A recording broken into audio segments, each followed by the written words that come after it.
John Clarence Woods, the man who executed history's most infamous war criminals, remains one of the most enigmatic and controversial figures of the 20th century. From his unlikely rise to becoming the U.S. Army's executioner at the Nuremberg Trials to his mysterious death, Woods's life was as complex as the justice he served. This is the story of a man who walked the line between duty and morality, leaving behind a legacy shrouded in questions and contradictions.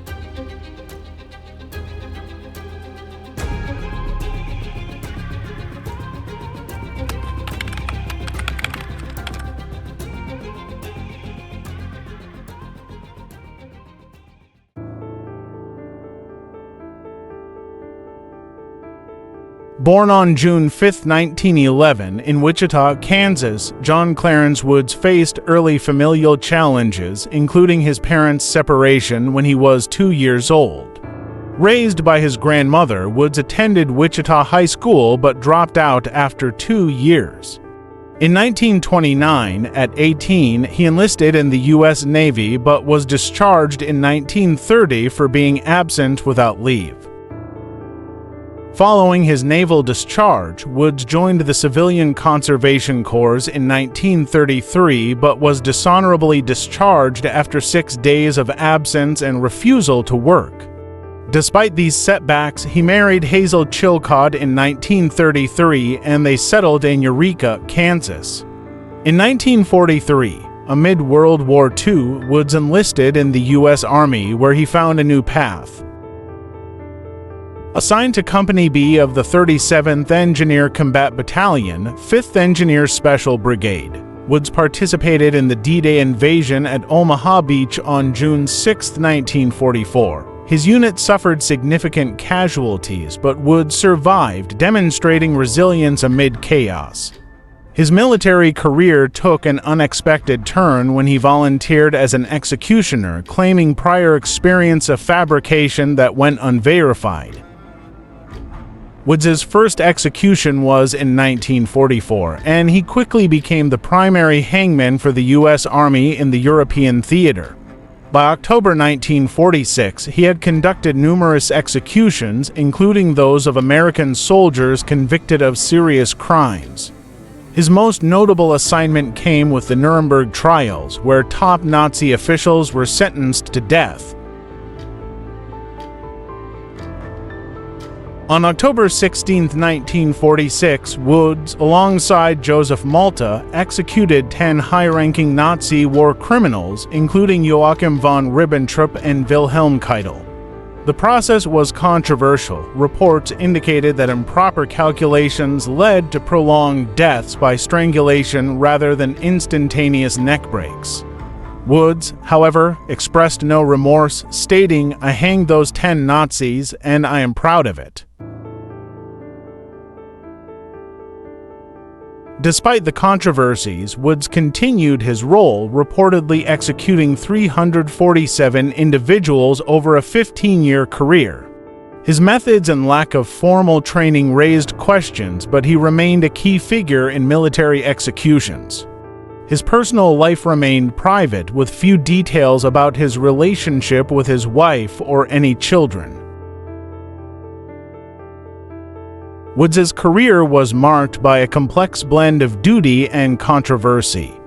His willingness to perform executions, despite lacking formal training, highlighted both his determination and the military's desperation for executioners during wartime. His actions left a lasting impact on military justice and the ethical considerations of capital punishment.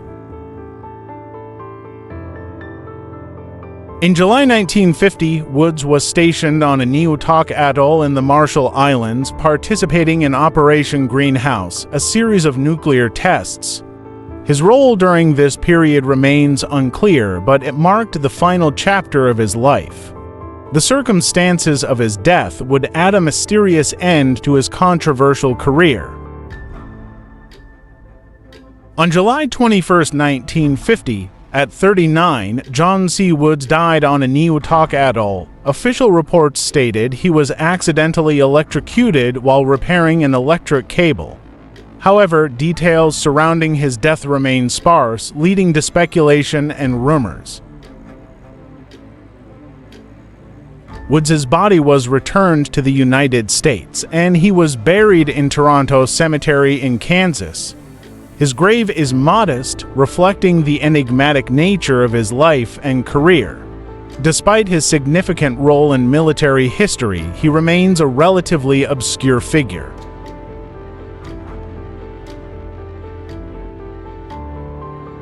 The legacy of John C. Woods is complex. As the executioner of some of history's most notorious war criminals, he played a pivotal role in post-war justice. Yet, his lack of formal training and the controversies surrounding his methods cast a shadow over his contributions. Woods's story raises questions about the nature of justice and the individuals tasked with carrying it out. His willingness to assume the role of executioner despite questionable qualifications reflects the moral ambiguities faced by those involved in wartime justice.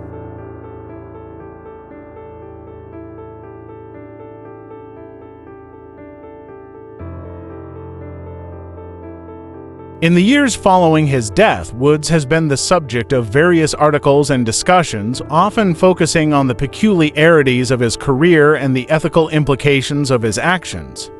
His life serves as a reminder of the complexities inherent in administering justice during times of conflict.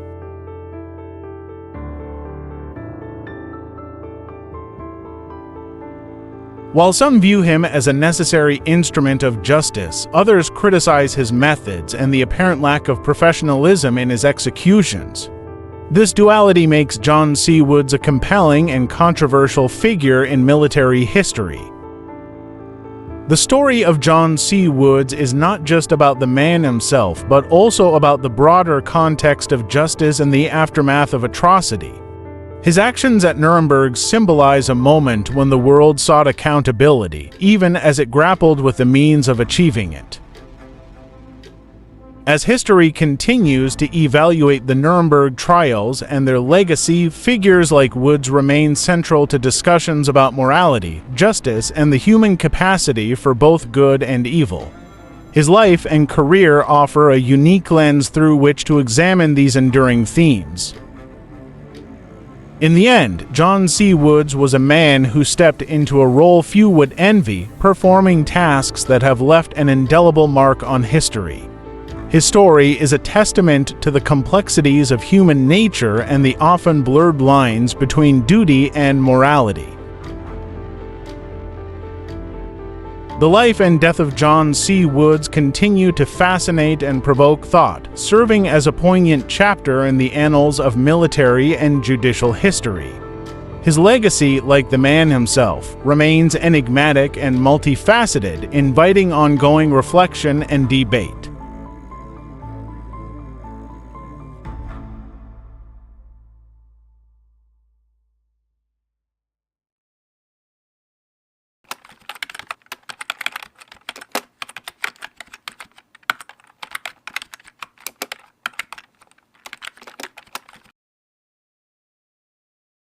All right, let's dive into a life that's, well, pretty fascinating, really. A life that's got history, mystery, all rolled into one. John C. Woods, you ever heard of him? Yeah, rings a bell. Wasn't he the U.S. Army's main executioner, like back in World War II and even after? That's the guy. And today we're going deep into his story. We've got these excerpts from a longer piece about him. And I gotta say, the life of a hangman, well, it's not exactly a walk in the park, is it?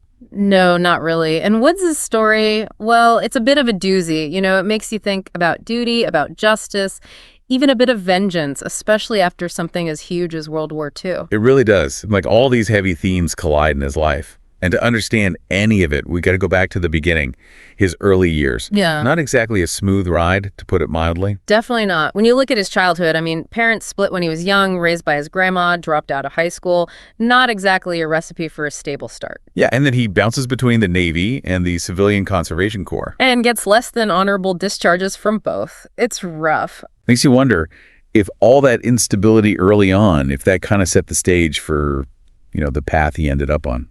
It's possible. It's hard to say for sure, but then, boom, World War II breaks out. And it's like something shifts in him. Enlists in the army, lands at Omaha Beach on D-Day. Can you imagine that? The intensity. His unit, I read they were just decimated during that landing to survive something like that. It's got to change a person. And it's somewhere in the midst of all that chaos that he volunteers to become an executioner. He volunteered for that. Yeah. I mean, that's not exactly a job people line up for, is it? Nope. Not at all. And here's where it gets even more interesting. He claims he's got prior experience, makes it sound like he's done this before. But get this, turns out it was a complete fabrication. Really? No one even checked? Apparently not. So you've got this guy, a past that's already a bit messy, stepping into a role that's already heavy with moral baggage, and he's not even qualified. Wow. Talk about jumping into the deep end. Yeah. And we're talking about some serious executions here. Oh, yeah, absolutely. It wasn't long before he was basically the U.S. Army's go-to hangman in Europe, responsible for carrying out sentences for American soldiers convicted of, well, some pretty serious crimes. And then, of course, there's Nuremberg. I mean, that's what most people think of when they hear Woods' name. Yeah. Executing those 10 high-ranking Nazi officials. Yeah, figures like Joachim von Ribbentrop, Wilhelm Keitel, some of the, the top dogs in the Third Reich. It's a moment etched in history, that's for sure. Mm-hmm. October 16th, 1946. And Woods, he was right at the center of it all. And he didn't shy away from it either. There's that quote from him, I think it was, "I hang those 10 Nazis and I am proud of it." No mincing words there. It's chilling, especially when you think about how controversial those executions actually were. Yeah, there were reports that Woods got the rope lengths wrong, meaning some of those Nazis might have died by slow strangulation instead of a quick break of the neck. That's horrifying. Makes you question Woods' competence, for sure. Mm. You'd think, even with the worst criminals, there'd be some standard of, well, I don't know, care. You would think so. The ethical side of this is, well, it's a whole other conversation. But what's crazy is that even with all this, Woods supposedly went on to execute hundreds more over his career. Some sources say as many as 347. 347 people. It's Yeah. mind-boggling. All by hanging, all with, no real training. It really makes you think about the system that allowed this, how it all happened. You're right. It wasn't just Woods himself. It was a system that didn't really vet him, didn't train him. And we're talking about the ultimate punishment here. Exactly. I mean, I can't even begin to fathom what doing something like that many times does to a person. How do you even process it? It's a question that, well, it gets at the heart of what humans are capable of, right? How we can be so dedicated to a task, yet so detached at the same time. It's a bit unsettling. Yeah, it's disturbing, but it's a part of the story we can't ignore. And it doesn't end there. 1950 rolls around, and Woods ends up on Inuit Atoll in the Marshall Islands, where they were doing those nuclear tests as Operation Greenhouse. From executing war criminals to the nuclear age. That's quite the jump. No, it is. And it's at this point that things go from controversial to just plain weird. Because just a few months later, July 21st, 1950, Woods dies. He was only 39, wasn't he? Yeah, 39. And the official cause? Accidental electrocution, supposedly while he was fixing an electrical cable. Accidental execution. Yeah. In the middle of all those top secret nuclear tests. I know, right? That makes you wonder. It does. The timing, the whole situation, it feels, I don't know, deliberately vague. Yeah, like something's being hidden, like a scene from a spy movie. You have this guy, mysterious past, involved in huge historical events, and then boom, he's gone. And no one's really talking. Feels like we've fallen down a rabbit hole here. But before we get too lost in the mystery of Woods' death, maybe we should step back, try to figure out what his life, what his whole career even means. Like, what kind of legacy did John C. Woods leave behind? That's the big question, isn't it? On the one hand, he's a part of history, delivering justice, holding some of the worst criminals accountable. But then there's the other side, the questions about how he did it, the lack of training, those botched executions. It all kind of muddies the waters. Yeah, trying to balance those two sides, the good and the not so good. Was he a flawed instrument of justice, or was there something, I don't know, darker, something more going on? And then you add that quote of his, "I hanged those 10 Nazis, and I am proud of it." There's a defiance there that's hard to ignore. Makes you think. No remorse at all. It's a little unsettling, honestly. It is. It's a complex layer for sure. But let's try to put it in context. The Nuremberg Trials, that was huge. It was a moment when the whole world was facing what the Nazis had done. Yeah. The scale of it. A global reckoning. That's a good way to put it. Yeah, and Woods, he kind of becomes a symbol of that reckoning. He's the guy tasked with actually carrying out the sentences. Yeah, he becomes almost, I don't know, mythical. The face of justice, but also the face of punishment. It's a bit of a dichotomy. Right. And that puts him in a very particular spot in history. He's not just any executioner. He's the one who executed some of the most hated figures ever. It makes you wonder if all that weight, that historical significance, if it played a role in that detachment we hear in his words. But it also brings up a bigger question. Why did we need a John C. Woods in the first place? Yeah. Someone who'd take on that role. And that's where it gets really thought-provoking. We're forced to look at some uncomfortable truths about, humanity, about our capacity for both justice and violence. Is there a way to have one without the other? Can we hold people accountable without becoming, part of the problem ourselves? Tough questions. No easy answers. Mm-hmm. And Woods' story just throws all those questions into the spotlight. It does. It's important to remember this isn't just about one man. It's bigger than that. It's about a system, about society, about how we deal with justice and punishment. It's about what it means to be human. It's a conversation that we're still having today, right? Capital punishment, war crimes, even just what justice really means. It's all still up for debate. Right. And Woods' story doesn't give us the answers, but it makes us think. It pushes us to move beyond easy solutions and really look at the complexities. It reminds us that history, well, is not always black and white. It's messy, full of contradictions and gray areas. And it's often in those gray areas that we, learn the most about ourselves. And that's why even with all the controversy, with all the unsettling parts, John C. Woods is such a fascinating figure. Mm-hmm. He forces us to look at our own contradictions, to ask tough questions. He is. So as we keep going with this deep dive, where do we go from here? What's the takeaway? I think one of the biggest takeaways is that this is a cautionary tale. A reminder that even when we're trying to do the right thing, even when we're pursuing justice, we have to be careful not to lose ourselves in the process. As individuals, as a society. That's a good point. And to never, shy away from those tough questions, even if they lead us to some uncomfortable truths. Absolutely. Woods' story, it asks us to think about the people who are tasked with carrying out justice, especially during war. What does that responsibility do to a person? What are the long-term effects, mentally, morally? It's like we're looking into a dark corner of the human experience, trying to understand how someone can be both incredibly dedicated and utterly detached. It's fascinating and unsettling. And what really struck me was Woods' willingness to just, take on the role of executioner. No training, all the moral baggage that comes with it, and he just stepped up. What do you think that says about him, about our ability to just, compartmentalize something so heavy? It is interesting. It's like he saw it as a calling, something that had to be done, and he was the one to do it. But then there's that detachment, that cold, almost clinical approach. It's a paradox. Maybe to do something like that, you almost have to be detached to function. It speaks to that tension between accountability and punishment, the weight of it all. We still struggle with that today as individuals, as a society. So even though John C. Woods is gone, those questions he raises, they're still with us. They're still relevant. And maybe that's his legacy in a way. He's left us with these questions that, they make us think. They make us examine our own beliefs about justice, about punishment, about what it means to be human. That's the power of, really digging into history. It's not just about the facts and figures. It's about the stories, the questions, the search for meaning. It's about facing the uncomfortable truths that history throws at us. Yeah.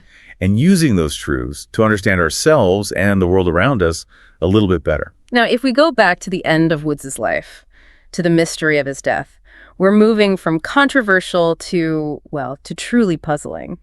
That accidental electrocution on Enitak Atoll. Hard not to think there's more to it. The timing, the place, the lack of details. It's like they're trying to hide something. It does make you wonder, especially with all we've learned about Woods. So let's put on our detective hats for a minute. What are some of the theories people have come up with over the years? Well, some folks think Woods might have stumbled onto something during those tests, something he wasn't supposed to know. Something that made him dangerous. Yeah. Remember, this was the Cold War. Lots of suspicion, secrets everywhere, especially around the nuclear program. So maybe he saw something he shouldn't have. Overheard a conversation, read a document that, put him at risk. It's possible. Others think maybe his past as an executioner caught up with him. Like, revenge. Someone connected to one of the people he executed. Right. It's a long shot, but not impossible. Then there's the theory that maybe he knew too much about the executions themselves, stuff that powerful people wanted to keep quiet. Like messed up procedures, stuff that wasn't ethical, maybe even orders from higher ups that were supposed to stay secret? Exactly. Think about those reports of the wrong rope lengths at Nuremberg. What if there was more to it than that? Something that could have made the whole operation look bad. It's an interesting thought. But without more evidence, it's tough to say which theory, if any, is the right one. That's the thing with mysteries like this, we may never have all the answers, but I kind of think the lack of clarity, the questions, they're part of what makes Woods' story so, captivating. It's like he's become this blank canvas, and we project our own ideas onto him, our own fears about power and the darker side of human nature. He's what's that test called? A Rorschach test for how we understand history, justice, all of it. So where does that leave us? What can we say for sure about John C. Woods? We can say that he was, a man of his time. He did a job that most people wouldn't even consider. He did it with a certain coldness that's both intriguing and a little scary. And he died in a way that raises more questions than it answers. His whole life was a mix of duty, justice, and a lot of mystery. And his death just adds to that mystery. John C. Woods, executioner, mystery man, and a reminder that people and history are complicated. It's been quite a deep dive, wouldn't you say? It has. And I think the biggest thing we can take away from this is that history isn't always clean and simple. It's full of contradictions and unanswered questions. And sometimes those uncertainties are what make it so interesting, so worth exploring. I agree. And on that note, I think we've reached the end of our deep dive into the life and death of John C. Woods. Thanks for coming along on this journey with us. Until next time, keep exploring, keep asking those tough questions, and keep diving deep. All right, so back to this final piece of the John C. Woods puzzle, his death on Inuiatuk Atoll back in 1950. It's like, we've got to the big reveal, the climax of the story, and then the author just decided not to tell us the ending. Exactly. Accidental electrocution, that's what they say. But the timing, the whole nuclear testing thing, it's hard not to see it as a cover-up. It's tempting, isn't it? Especially with everything we know about Woods. Makes you wonder. It does. So let's play detective for a bit. What are some of the theories that have been floating around? Well, there's the idea that maybe Woods stumbled onto something during those tests. Something sensitive beyond what he was supposed to be doing. Something that made him a liability. Right. And we're talking Cold War here, peak paranoia, and the nuclear program. That was top secret, locked down tight. So maybe he saw something he shouldn't have, or overheard something, or got his hands on a document, something that put him in danger. It's possible, yeah. Others think it might be connected to his past as an executioner, like maybe it was revenge. You mean like somebody connected to one of the people he executed came after him? Right. It's a bit far-fetched, but you never know. And then there's the theory that maybe he just knew too much about the executions themselves, stuff that powerful people wanted to keep hidden. Like botched procedures, unethical stuff, orders from higher-ups that weren't supposed to be, public knowledge. Exactly. Think about those reports about the wrong rope lengths at Nuremberg. What if there was more to that story? Something that could have really damaged, the image of the whole thing. Makes you think. But without more evidence, it's hard to say which theory, if any, is the right one. That's the thing about these historical mysteries. Sometimes you just don't get all the answers. But I think that lack of clarity, those unanswered questions, they kind of add to the whole, the fascination with Woods' story. It's like he's become this blank space, and we fill it in with our own ideas, our own fears about, the dark side of power, human nature, all of that. He's what's that test called? The inkblot one, Rorschach test. He's like that for our understanding of history, justice, everything. So where does that leave us? What can we definitively say about John C. Woods? I think we can say he was a man of his time. He did a job that, not many people would do, and he did it with a kind of coldness that's both interesting and a little scary. And then he dies in a way that, just creates more questions than answers. Yeah, his whole life was this mix of duty and justice and, a whole lot of mystery. And his death just adds another layer to that. John C. Woods, executioner, mystery man, and a reminder that people and history are complicated. Complicated is a good word for it. Well, it's been quite a deep dive into this one. It has. And I think what we can take away from all this is that history isn't always a neat and tidy story. There are contradictions, there are loose ends, there are questions we might never have answers to. But, sometimes those are the things that make history so interesting, so worth exploring. Couldn't have said it better myself. Well, thanks for joining us on this journey, everyone. Until next time, keep digging, keep asking those questions, and keep diving deep.